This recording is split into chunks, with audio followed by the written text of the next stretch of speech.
I'm about to bring up our special guest, our founder and our chairman. And we all know his story. You saw it in the video. I talked about it. It's been told thousands and thousands and maybe millions of times. But what I want to say about Lance as he comes up is that the greatest thing that I've witnessed over the last 11 years with this organization is his personal commitment. And I sort of feel like I have this window into something that many people don't get to see.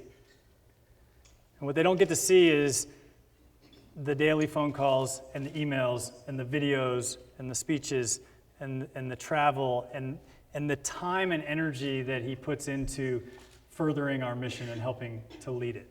And that's something that has never once wavered. And I think all of us can be so appreciative and grateful for that. So without further ado, please help me welcome our chairman and founder, Lance Armstrong.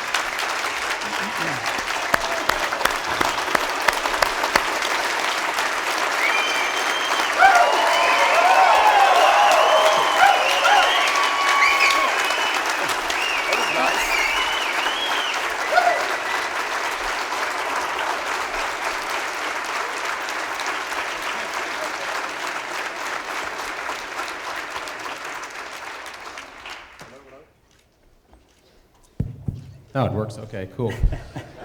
Well,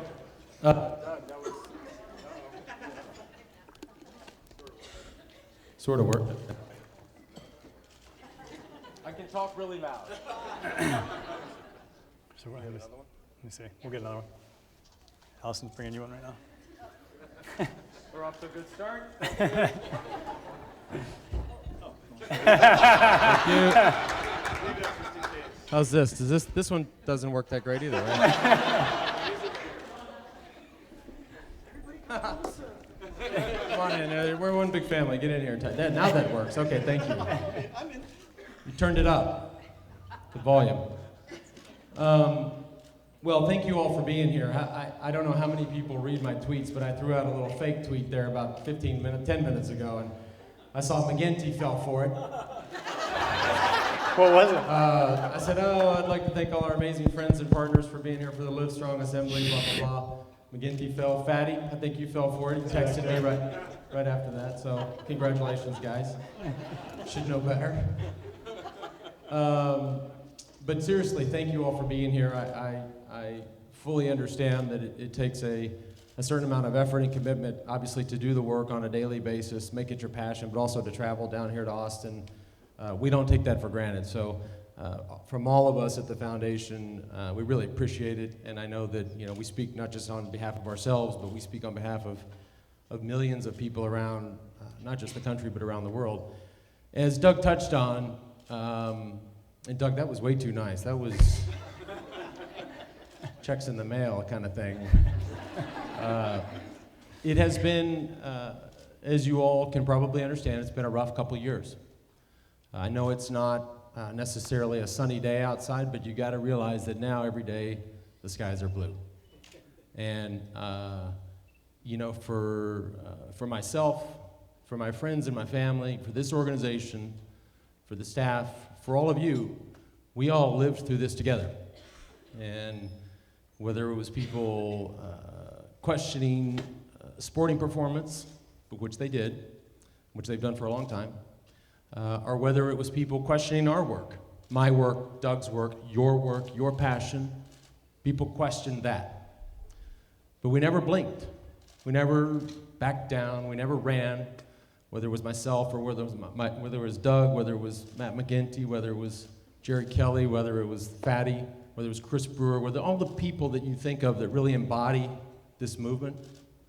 Nobody flinched. Nobody blinked. And we didn't say, oh my God, now is the time to do the right thing. Doug and I didn't look at each other and go, oh shit. we better do the right thing right now, or we're gonna get in trouble. We didn't do that. We didn't change anything. I didn't change anything, Doug didn't change anything, this organization didn't change anything. We didn't try to do the right thing. We just did our thing. And that was the right thing to do, is we just kept going straight ahead We had the support of not just this room, but millions of people around the world. Yeah, you lost some people here and there, but it didn't matter. This organization is stronger than it's ever been before. Our mission is stronger than it's ever been before. Unfortunately, the need is as strong as it ever has been before. But people saw through a lot of the stuff that you would read here and there, and we're still here. We're still here, and we ain't going away. And no, we're not.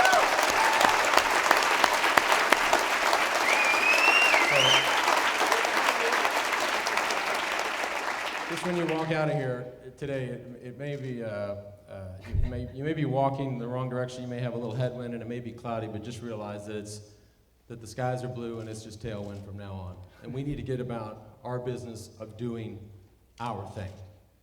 And ultimately, we will make the biggest difference that any of us could ever imagine doing, and the thing that we set out to do.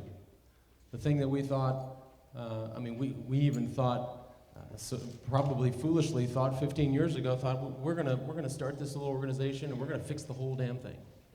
Well, that hasn't happened in 15 years, but we're still here. And we have fixed it in a lot of ways. If you look at what this organization has done and you look at the lives that are affected on a daily basis, we fix their problems. And so we just have to think like that, and we have to understand that we are in a real war here. It's something that, we could have all picked a lot easier fights. But we didn't. We picked this fight because it touched our lives, or it touched a family member, or it touched a friend, or it touched somebody you care about, but we're in it, and we can't back down. My mom, she always tells me, she's like, son, I didn't raise no quitter. Shouldn't quite say it like that. I exaggerated that. For those of you who talk to Linda after this, don't say your son made you sound like a real redneck. And for those of you not from the United States, a redneck is not exactly a glowing description of somebody.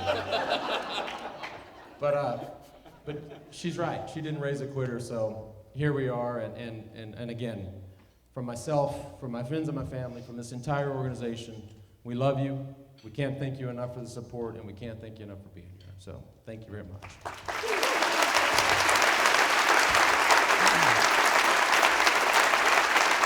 Well said. So everybody was prepped. I think that we're going to do some Q&A. I'm sure that we're way over time, but we're still going to do some Q&A. So a couple of my colleagues, Jeff and Patrick and Allison. By the way, I got to drive carpool today, so we can't ask too many questions. So three of my colleagues have story. microphones. If you have questions, raise your hand. They'll come find you and give you a microphone. If you could just start by saying your name and where you're from so that everybody can know the family. Hi. Can I use your mic? This one. You have a big voice. You sound good. I'll repeat the Thanks. question if you want to yell it. My name is Brad Glazer. I'm from the great state of Delaware, home of the Tour de Pont, one of your early victories. Before I get to my question, I'm still looking for Misty, Anna, and I've already met Karen. On the back of everybody's name tag, it has 3 names. They're supposed to connect with 3 people, so he hasn't found them yet. Everybody's incentivized to get this mic so they can. So I actually have 2. It's working. I have 2 questions. One, what is the foundation doing, and what can people like myself as a leader do to get more involvement from the minority communities? And the second thing is to Lance, or Mr. Armstrong. On August 2nd this year in Wilmington, Delaware, we'll be holding our 7th annual Tour de Lance 5K race. If you think you can run that far, we would love to have you. So I'm offering an official invitation to come back to Delaware and help us help you.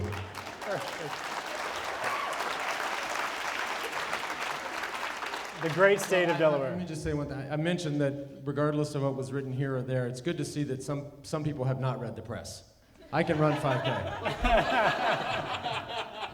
Since I have to run half a marathon on Sunday at the end of a swim and a bike, but that's a whole nother thing. I can do a 5K. I think your first question was about how you and others, how we can get more involved in maybe the underserved communities. I think that's something that we think about a lot and talk about a lot. I mentioned briefly sort of the navigation center here, which I think has shown us, it's shown us that the need was even and is even greater than we anticipated. It's ironic that Chris Dammert is sitting right behind you. He directs our navigation services, so I'm looking at you and I'm seeing Chris, and Chris and his team know best, but the reality of the population that we're serving through this sort of pilot here in East Austin is that more of the clients we're serving speak Spanish as a first language. More of them have issues that are primarily financial or insurance related.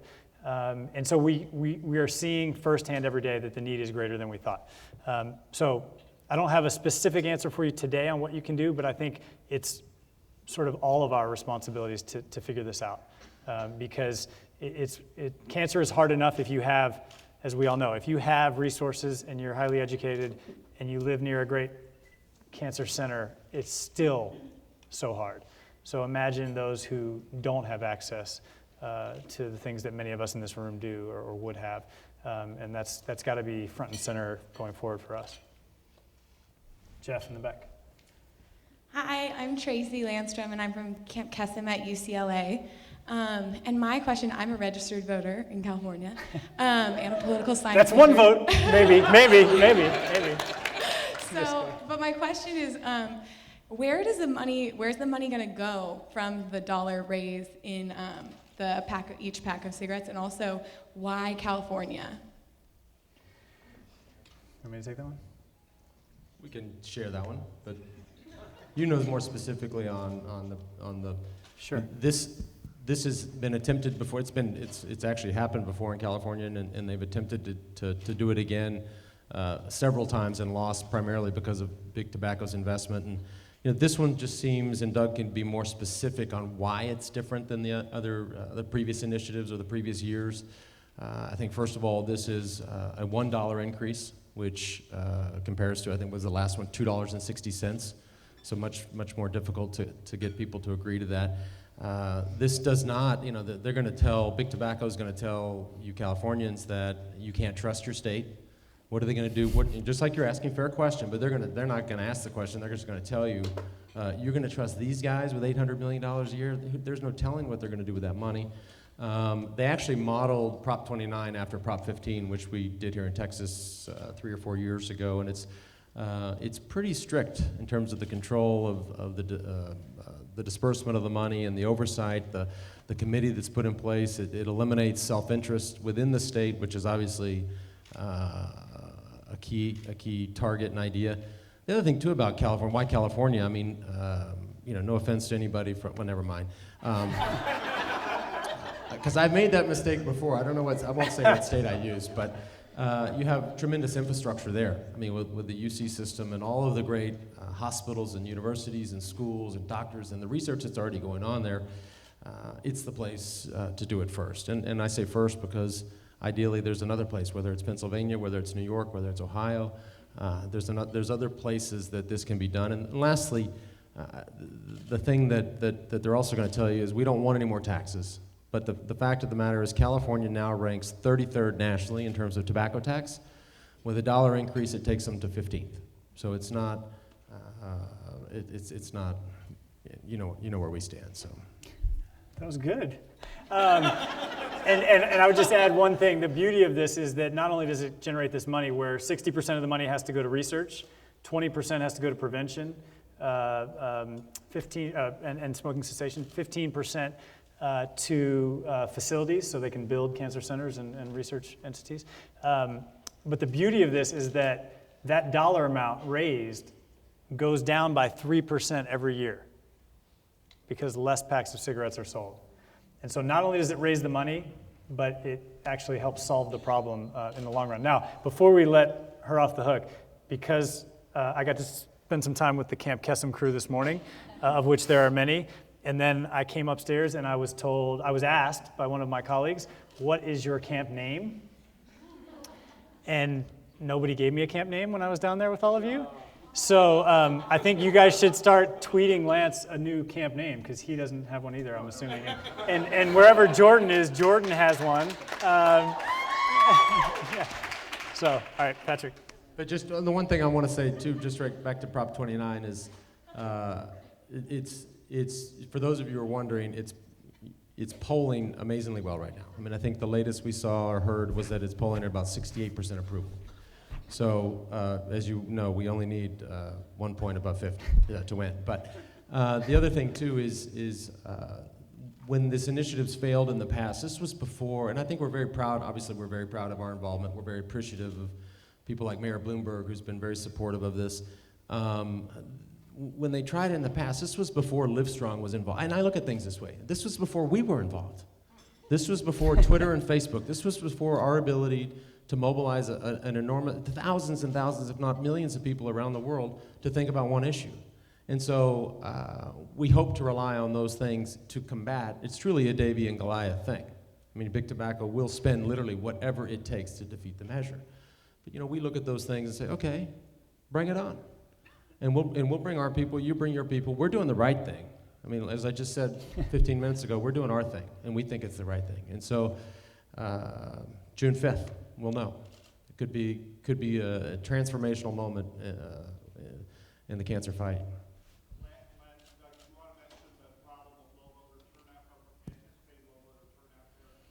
Well, I would just add to what Lance said, which was, yes, the polling is really strong.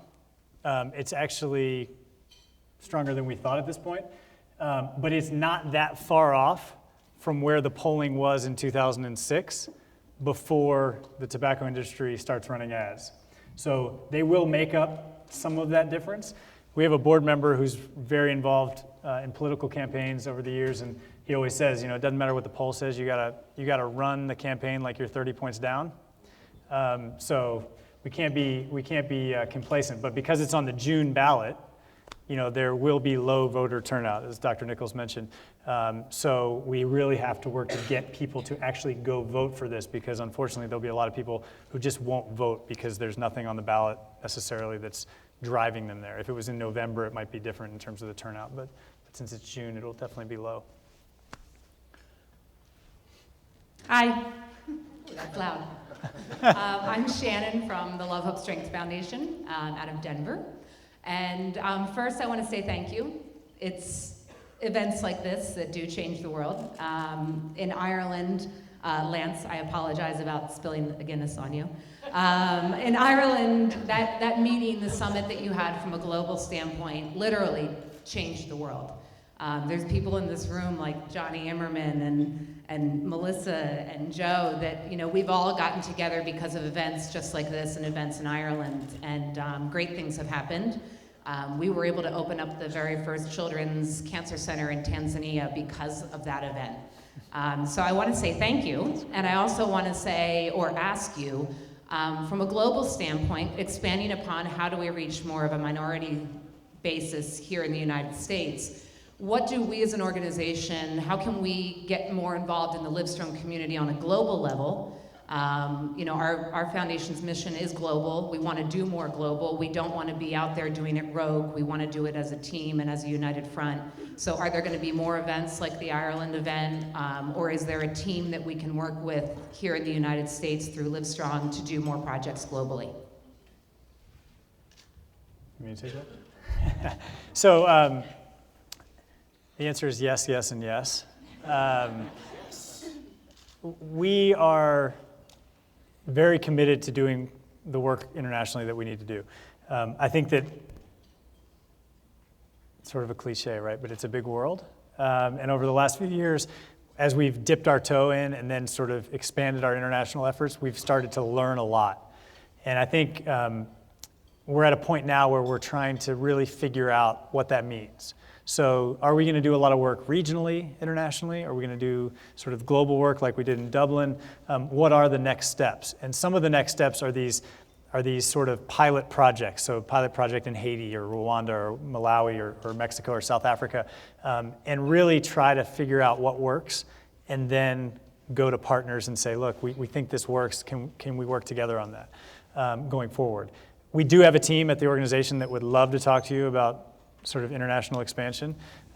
They're one of our most passionate teams internally because they're out and about and they see firsthand the need. So I think the potential is massive. I also think there's a ton of potential. We talked about this a little bit yesterday with the senior leader group with some of our partners from the corporate side.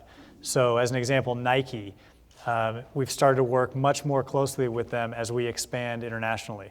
And their reach and their skill set and their expertise and the resources that they have in a lot of countries around the world can really make it easier for us to do the work that we've been doing. So I think we're just getting started, but yes, we will connect you with the right team for sure.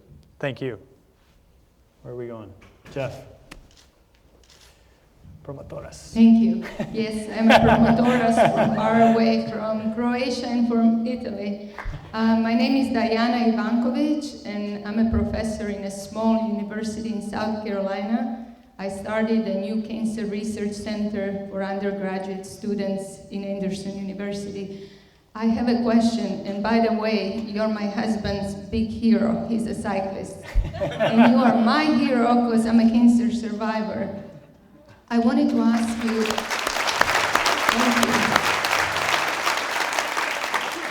I wanted to ask you, Lance, is your foundation, LIVESTRONG, trying to put more emphasis? I know a lot of emphasis is put on breast cancer. My husband, as an economist, he says there is a lot of connection between people and breast, women's breast. But are you trying to put a lot of emphasis now to other types of cancer and also efforts to find a cure in individuals like yourself with advanced cancer or metastatic cancer? In the past, people have given up on people, I'm sorry to say, like you in your situation, but nowadays it has been shown that we are making so much progress towards the cure. So I was wondering, thank you. You bet. You have the most interesting Carolina accent I have ever heard. That is a true Carolina accent, a deep, deep South right there.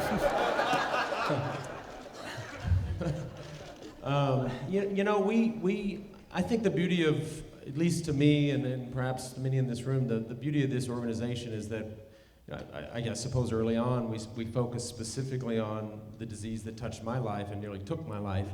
But shortly thereafter, we realized as we started to learn more and more that we're literally talking about, I mean, you're diagnosed, somebody says, you have cancer. You think, well, I have a disease. But you really have one of hundreds and hundreds of different types of diseases. And so as you start to learn more and you immerse yourself more, you realize, oh my God, and that's what I touched on earlier. I mean, we picked the gnarliest fight we could all pick. I mean, you asked me about breast cancer. I obviously was affected with testicular cancer, many other people. I mean, hundreds and hundreds and hundreds of types of little cell types and little enemies and little bastards out there that we've got to go out and fight. And that's what it is, and people around the world don't necessarily understand that. People come in to doctor's office. I mean, Dr. Nichols can tell you. I mean, you'll have some lady with advanced breast cancer, and she comes in, she says, well, you're Dr. Nichols. Give me Lance Armstrong's drugs. and it's, people don't understand that they're so very different and treated differently, cured differently, monitored, everything is different, operated on differently, obviously.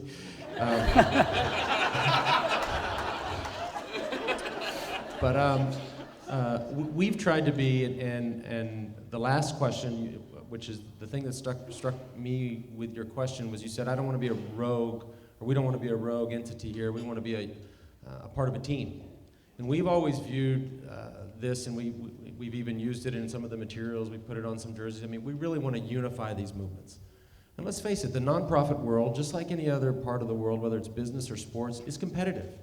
Coleman is competitive with ACS, is competitive with LIVESTRONG. I mean, but in reality, we have to look at this and go, guys. I mean, we are all in this together. And Doug and I have had endless meetings in Washington, D.C. and at the UN, and leaders just become frustrated when every day they're getting pounded with all these different groups that come in, and we come in and go, all right, well, we're here, we want to speak for all of us, and we've got to advance this agenda across all spectrums of this disease and all different disease types, literally hundreds of them.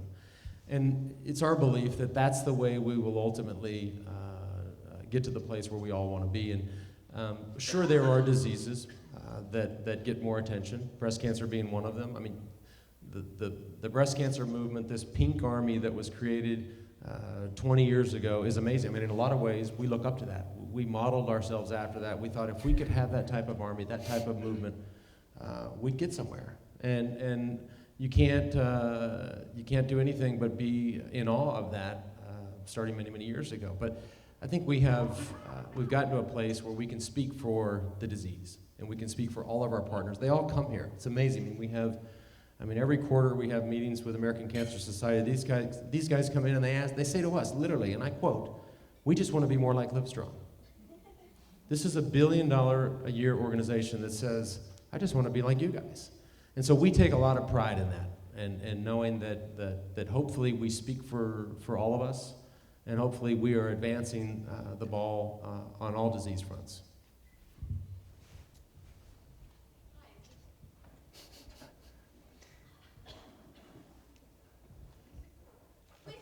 From Kansas City, LIVESTRONG Sporting Park. My question, well, first, I was honored to sit in the yellow seat and represent one of the 28 million. That I felt.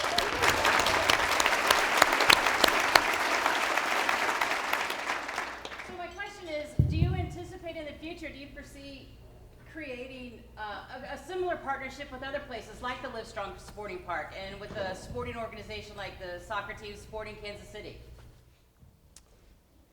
Well, I'll just say a few things, but I'll let Doug talk about it because he's a soccer player and he's obsessed with soccer, and I don't understand soccer, but All you have to understand is that it's the biggest sport in the world, blah, blah, blah. yeah, that it's the biggest sport. Exactly right.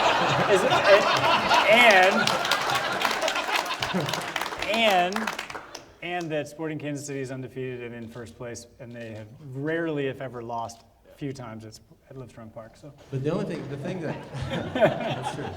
It's a cool place. But the thing that I mean, they get a little kick to the shin, they fall down. right. So he always says this, right? So this is the same argument that he uses every time. Oh, they fake an injury, they fall on the ground, blah, blah. So is there any drama in cycling? I mean, is there any drama in that sport? I mean, But the great thing about Sporting KC is that when Doug approached the board about this, he thought, well, we're going to name this stadium they're building a soccer-specific stadium in Kansas City, and it'll also have concerts. It's going to be state-of-the-art. It'll be smoke-free. It's going to be called LIVESTRONG Park. All of us on the board are thinking, okay, what's that going to cost us? People name stadiums because they buy them. But Doug stops. He says, no. They're going to pay us for the name. So for the first time in history, the exchange of funds came this way. So it's called LIVESTRONG Park, but the only exchange was a donation to this organization. It didn't cost us a penny. And yet it is state-of-the-art, it is smoke-free, things that have never been done before. But for us to have our brand and our name on a great place like that and receive a tremendous donation from the team and the organization, never been done before. We saw that, and the board's like, why are we even talking about this? This is great. yeah, I think there's a lot of potential. I think any place that gathers that many people is an opportunity to reach people. And one of the great things about this stadium is that 35% of the spectators are Hispanic Latino, and it allows us to expand a lot of our work into an area without having the infrastructure. I talked about this yesterday and a little bit this morning with some of you, but the reality is, and I'll just briefly touch on this again because I think it's so important to who we are as an organization, is that the fastest, easiest way to grow an organization is to set up chapters and affiliates all around the world, to open offices, and to use that model. And that's the model that many great organizations have followed. And they are great, and they provide tremendous services.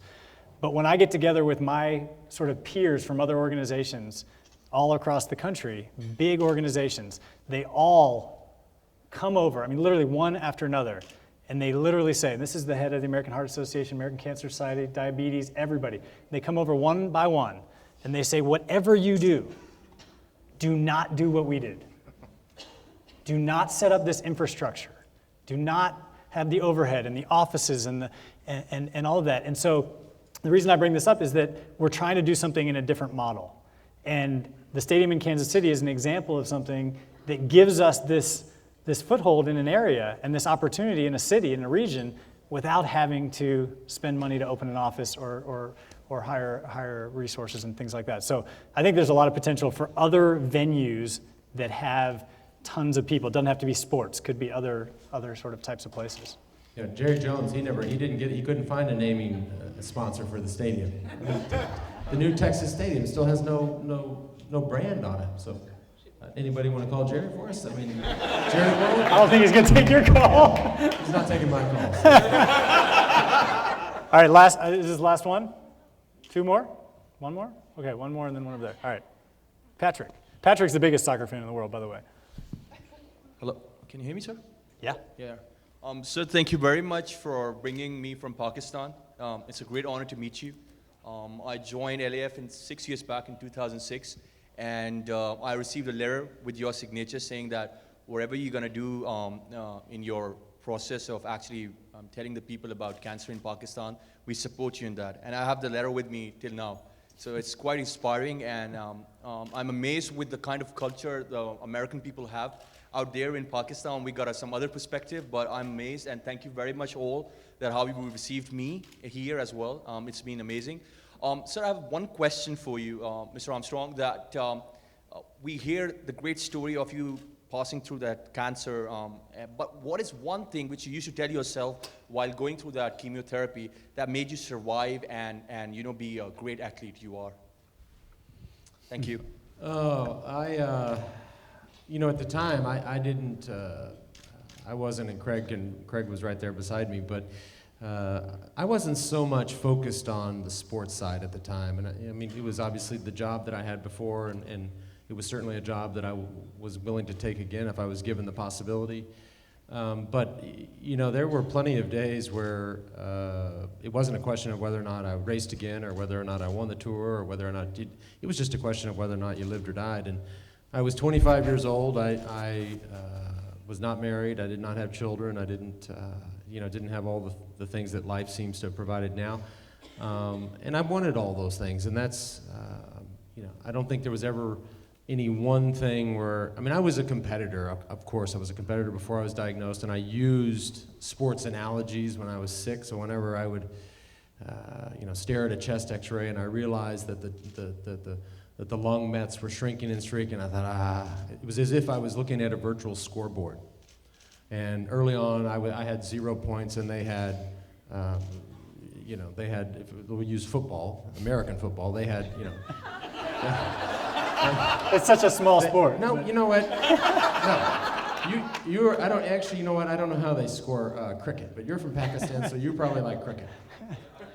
You like cricket. So I didn't have any points. The other team had a lot of points, and then the score started to even out. And then I realized, and I used chest X-rays as a virtual scoreboard. I used tumor markers as a virtual scoreboard. I used just the way I was feeling in general as one too. But then surely, after some time, the score was even. And then after a while, I got a few points on them, but they still had points, and it was still close. And even still to this day, I think in a lot of ways they still have points on me. You know, it's not something that I can ever turn my back on. And I think all of us in this room that have been in the situation personally, we're not foolish enough to completely lose respect for this disease. I'm 15 going on 16 years cancer-free, and there are plenty of people that make it 16 or 17 years, and then all of a sudden, knock, knock, they're back again. And so it doesn't matter what you've done on a bike. It doesn't matter what your organization's done. This disease doesn't care. It doesn't care if you're black or you're white, you're rich or you're poor, you're Republican or you're Democrat, you're from Pakistan or you're from Austin.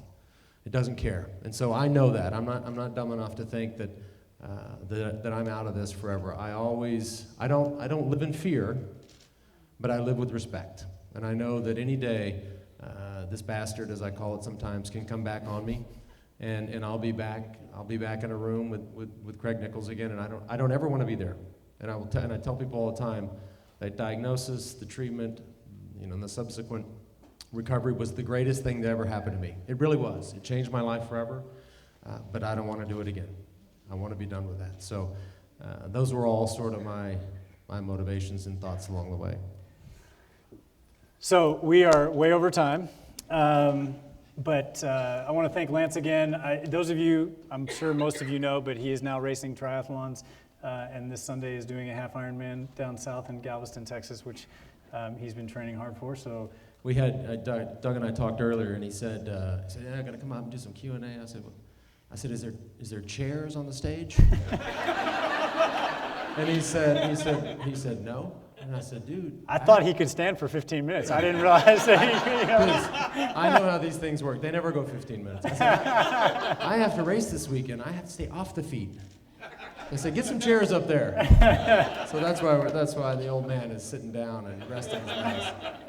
So again, thank you all so much for being here. I know we've got a packed afternoon that we're late for, and then we've got a great event tonight for dinner and then meetings tomorrow. So we're just so humbled and so appreciative, and thank you for your time over lunch.